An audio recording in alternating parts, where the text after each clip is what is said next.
Hey everybody, how's it going? Welcome to NoDQ&A Video, the official Q&A video series of NoDQ.com.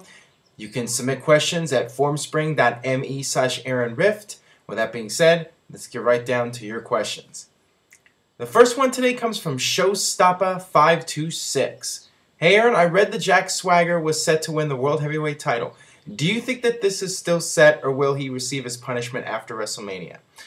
Not sure where you heard about Jack Swagger winning the world title. I think that regardless of what happened to Jack Swagger, whether he was arrested or not, I think that the plan at WrestleMania was for Alberto Del Rio to defeat Jack Swagger and continue to build up Del Rio as the top Mexican babyface for WWE. I think that that was originally the plan in WWE.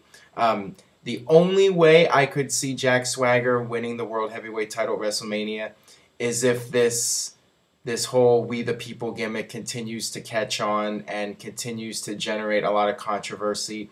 There's speculation that the only reason that Jack Swagger still has the match following his arrest is that the whole Glenn Beck thing went down and got WWE some mainstream publicity, and therefore they decided to keep the storyline going. But as I mentioned in a previous video, I think that they might somehow punish Jack Swagger. I'm not sure what they're going to do with him, but it does appear that they're going to keep him at WrestleMania, and they feel that the storyline has too much momentum to just drop it, so they're going to just stick to the plans and have him be at WrestleMania. But one would think that in all likelihood, Jack Swagger is just the guy to help get Del Rio even more over with that Hispanic audience. So I would be very surprised to see Jack Swagger win the world title. But we still have several weeks to go, and my opinion could change between now and then. This one comes from Deadman Streak 20. Hey Aaron, after seeing that great showcase of CenaPunk versus John Cena on Raw, I was wondering, do you think that that match was better than their Money in the Bank 2011 match? I watched both back-to-back, and I would favor Money in the Bank match. Please answer in video. To me, there's no comparison. I think that Money in the Bank was a totally unique match. All the stars aligned for that match. You had a perfect situation. You had a storyline where CM Punk was leaving the company for real, and they were able to take that real-life situation and work it into a storyline. And you had the perfect venue. You had Chicago, CM Punk's hometown. You had John Cena, you had Vince McMahon, you had all these elements that made that match a classic. It wasn't just the in-ring work, but it was the whole storyline behind it.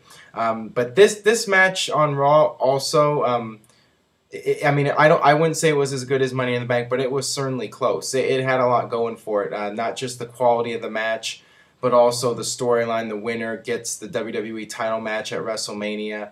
You can't get much bigger than that.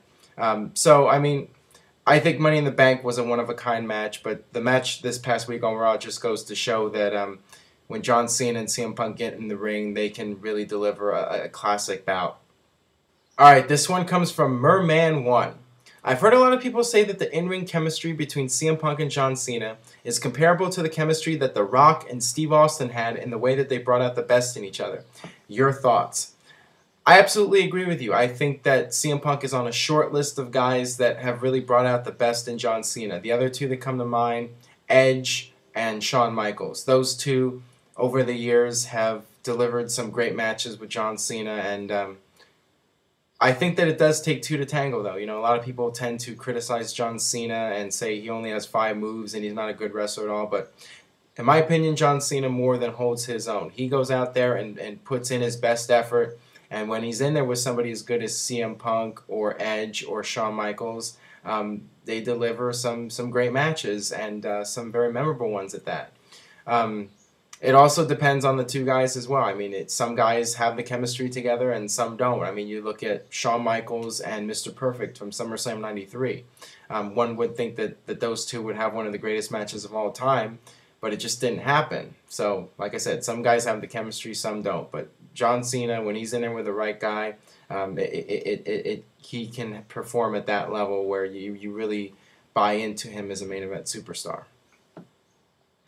Alright, this last one today comes from the IWC. Hey Aaron, do you think the TNA has effectively ruined Mr. Anderson's character?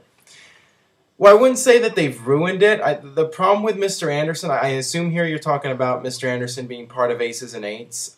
The thing with Mr. Anderson is that prior to being part of the group, he wasn't really doing anything. He was just a guy on the roster, and at least now he has a role in a main storyline in TNA. He's part of the Aces and Eights, and granted, he's just a guy. He's just one of the 5 or 6 guys that stands out there, but at least he has some sort of role right now. And I think the problem is that Mr. Anderson's character just got stale after a while, and I think that they need to evolve the character and do something different with it. And it's not just TNA, but Mr. Anderson as well. They got to take that character and bring it to the next level. I mean, it just, I think the whole mic check and all that stuff and the asshole, I think it all just ran its course. Alright, that'll wrap it up for this edition of NoDQ&A video. Thanks so much for watching the videos. Thank you for checking them out. Keep subscribing, youtube.com/NoDQCAW. Tell a friend on Facebook or Twitter. And I will see you next time for more NoDQ&A video.